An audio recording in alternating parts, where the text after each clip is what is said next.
Orton Capital passport index 2025లో ప్రపంచంలోనే అత్యంత బలమైన పాస్పోర్టుగా ఏ దేశం అవతరించింది?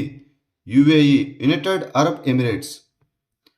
యునైటెడ్ అరబ్ ఎమిరేట్స్ 2025లో ప్రపంచంలోనే అత్యంత బలమైన పాస్పోర్టుగా అవతరించింది.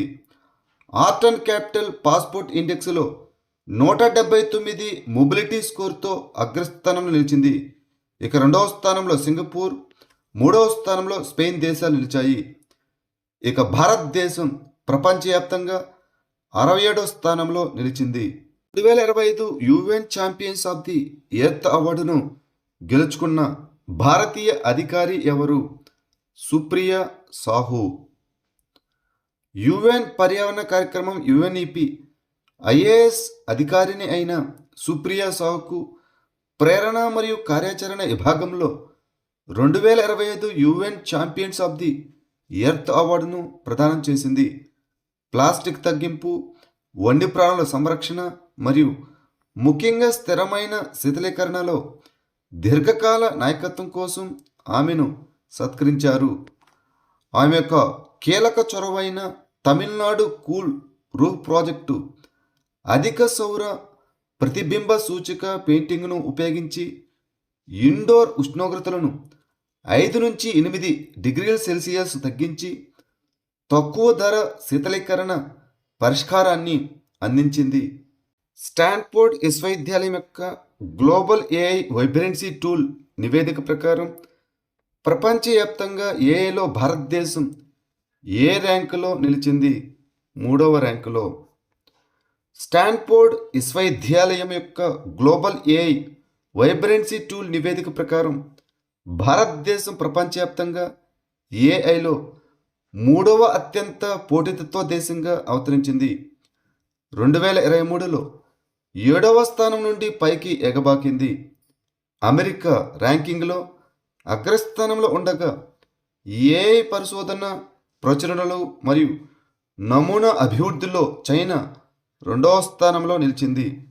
ఇక భారతదేశం యొక్క ఈ ముందడుగు ప్రపంచ ఏఐ రేసులో దాని పెరుగుతున్న పాత్రను హైలైట్ చేస్తుంది. భారత ప్రభుత్వం సెలావ్ కాజాకు భౌగోళిక సూచిక అనగా జిఐ ట్యాగును మంజూరు చేసింది. ఇది ఏ రాష్ట్రానికి చెందినది? బీహార్. సెలావ్ కాజా భారతదేశంలోని బీహార్ రాష్ట్రానికి చెందినది. ఈ సాంప్రదాయ బహుళ పొరల తీపి వంటకానికి డిసెంబర్ 2018లో భౌగోళిక సూచిక ట్యాగు లభించింది. సెలావ్ కాజా అనేది బీహార్లోని నలంద జిల్లాలోని సెలావ్ పట్టణం నుంచి వచ్చిన ఒక ప్రసిద్ధ రుచికరమైన వంటకం. ఈ తీపి వంటకం గోధుమ పిండి, చక్కెర మరియు నెయ్యితో తయారు చేయబడుతుంది. ఏ సంస్థ అవిస్ప్రే 10C వ్యవసాయ స్ప్రేయింగ్ డ్రోన్ను ప్రారంభించింది? అవిరోనిక్స్ డ్రోన్స్. చెన్నైలో ఉన్న డీప్ టెక్ కంపెనీ అయిన అవిరోనిక్స్ డ్రోన్స్ అవిస్ప్రే 10C అనే కొత్త వ్యవసాయ స్ప్రేయింగ్ డ్రోన్ను విడుదల చేసింది. అవిశ్రీ 10C అనేది భారతీయ వ్యవసాయ అవసరాల కోసం ప్రత్యేకంగా రూపొందించబడిన కాంపాక్ట్ మరియు చిన్న తదుపరి తరం స్ప్రేయింగ్ డ్రోన్.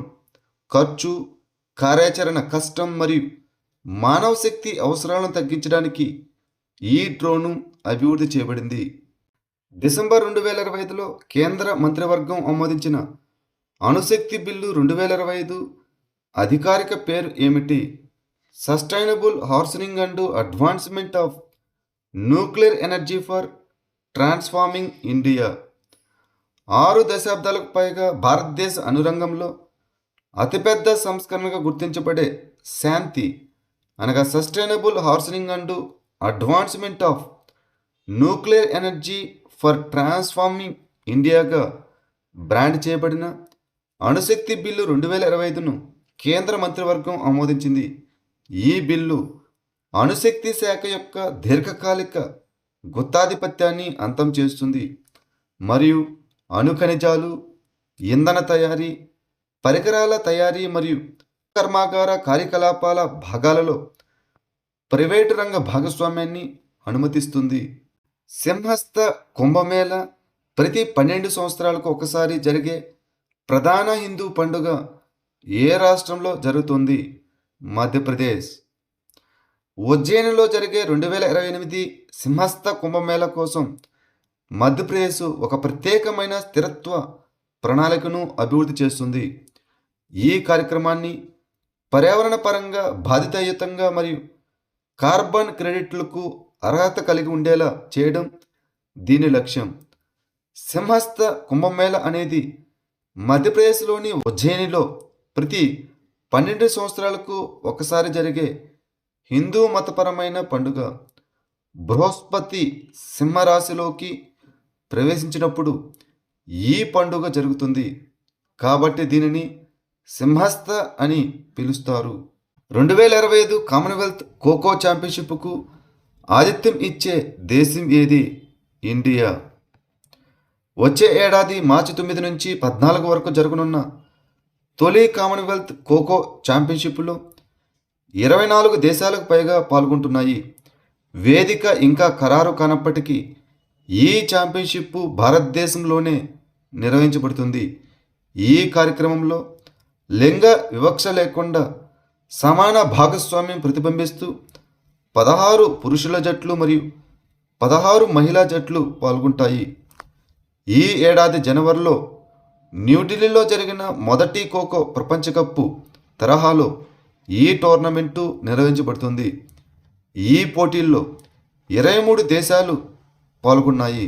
WSF స్క్వాష్ ప్రపంచ కప్ 2025ను తొలిసారిగా గెలుచుకున్న దేశం ఏది? భారతదేశం. చెన్నైలో జరిగిన ఫైనల్లో టాప్ సీడ్ హాంకాంగ్ను 3-0 తేడాతో ఓడించి WSF స్క్వాష్ వరల్డ్ కప్ 2025ను తొలిసారిగా గెలుచుకోవడం ద్వారా భారతదేశం చరిత్ర సృష్టించింది. స్వదేశీ ప్రేక్షకుల మద్దతుతో జోష్న చిన్నప్ప, అభయ్ సింగ్ మరియు అనాథ్ సింగ్ల అద్భుతమైన ప్రదర్శనలు ఈ టైటిల్ను కైవసం చేసుకున్నాయి. భారతదేశంలో ఫుట్బాల్ ఆటగాడైన లియోనెల్ మెస్సీ 70 అడుగుల ఐరన్ విగ్రహాన్ని ఎక్కడ ఆవిష్కరించారు? పశ్చిమ బెంగాల్. పశ్చిమ బెంగాల్లోని కోల్కతాలోని సౌత్ డమ్లోని లేక్ టౌన్ వద్ద శ్రీ భూమి sporting club football legend Lionel Messi 70 అడుగుల ఐరన్ విగ్రహాన్ని ఆవిష్కరించింది. ఈ విగ్రహం మెస్సీ ఫిఫా ప్రపంచ కప్ ట్రోఫీని పట్టుకున్నట్లు చూపిస్తుంది.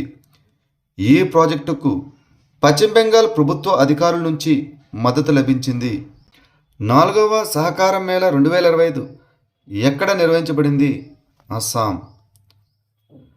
4వ సహకార మేళా 2025 అస్సాంలోని గౌహతిలోని చాంద్మారిలోని AEI గ్రౌండ్లో ప్రారంభించబడింది మరియు అస్సాం సహకార ఉద్యమం యొక్క బలం మరియు వైవిధ్యాన్ని హైలైట్ చేయడానికి డిసెంబర్ 13 నుంచి 15 వరకు జరిగింది.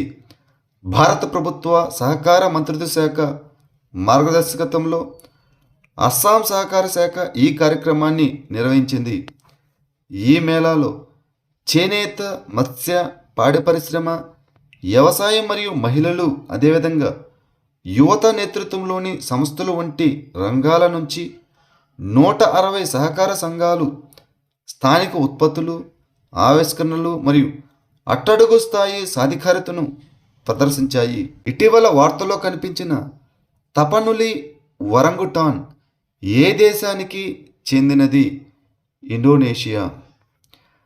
తపనులి వరంగుటాన్ ప్రపంచంలోని అరుదైన గొప్ప కోతుల్లో ఒకటైన తపనులి వరంగుటాన్ జనాభా మరింత తగ్గుతుందనే భయాలను పెంచుతోంది. ఈ తపనులి వరంగుటాన్ ఇండోనేషియాలోని సుమత్రా ద్వీపానికి చెందిన ఒరంగుటాన్ యొక్క ఒక ప్రత్యేక జాతి. ఇది తెలిసిన 3 ఒరంగుటాన్ జాతుల్లో ఒకటి. మిగిలినవి సుమత్రన్ ఒరంగుటాన్ మరియు బోర్నియన్ ఒరంగుటాన్. ఈ జాతి IUCN రెడ్ లిస్టులో పరంగా అంతరించిపోతున్నట్లుగా జాబితా చేయబడింది. కైమూర్ వన్యప్రాణుల అభయారణ్యం ఏ రాష్ట్రంలో ఉంది? బీహార్. కైమూర్ వన్యప్రాణుల అభయారణ్యం బీహార్లోని కైమూర్ జిల్లాలో ఉంది. ఇది కైమూర్ కొండల శ్రేణిలో ఉంది. కైమూర్ కొండలు 2 పురాతన కోటలు మరియు భారతదేశంలోని పురాతన హిందూ దేవాలయాల్లో ఒకటిగా పరిగణించబడే చాముండేశ్వరి ఆలయానికి నిలయంగా ఉన్నాయి. ఇది బీహార్లోని అతిపెద్ద వన్యప్రాణుల అభయారణ్యం. ఇది దాదాపు 1342 చదరపు కిలోమీటర్ల విస్తీర్ణంలో ఉంది. చెంచు తెగ ప్రధానంగా ఏ రాష్ట్రంలో కనిపిస్తుంది? ఆంధ్రప్రదేశ్. చెంచులు ప్రధానంగా ఆంధ్రప్రదేశ్లోని నల్లమలై అటవీ ప్రాంతంలో నివసించే ఆహారాన్ని సేకరించే గిరిజన సమూహం. సామాజిక ఆర్థిక పరిస్థితుల కారణంగా చెంచు సమాజాన్ని ఆంధ్రప్రదేశ్లో ప్రత్యేకంగా దుర్బల గిరిజన సమూహంగా అధికారికంగా వర్గీకరించారు. ఆంధ్రప్రదేశ్తో పాటు చెంచు జనాభా తెలంగాణ, కర్ణాటక మరియు ఒడిశా రాష్ట్రాలలో కూడా కనిపిస్తుంది. స్వాస్థ్య పోర్టల్ ఏ కేంద్ర రంగ పథకం కింద అభివృద్ధి చేయబడింది? Tribal research, information, education, communication and events. Swasthya portal అనేది భారతదేశ గిరిజన జనాభా ఆరోగ్యం మరియు పోషకాహార స్థితిని చూపించే ఒక వన్ స్టాప్ ప్లాట్ఫామ్. ఇది గిరిజన వ్యవహారాల మంత్రిత్వ శాఖ యొక్క కేంద్ర రంగ పథకం. Tribal research, information, education, communication and events కింద అభివృద్ధి చేయబడింది.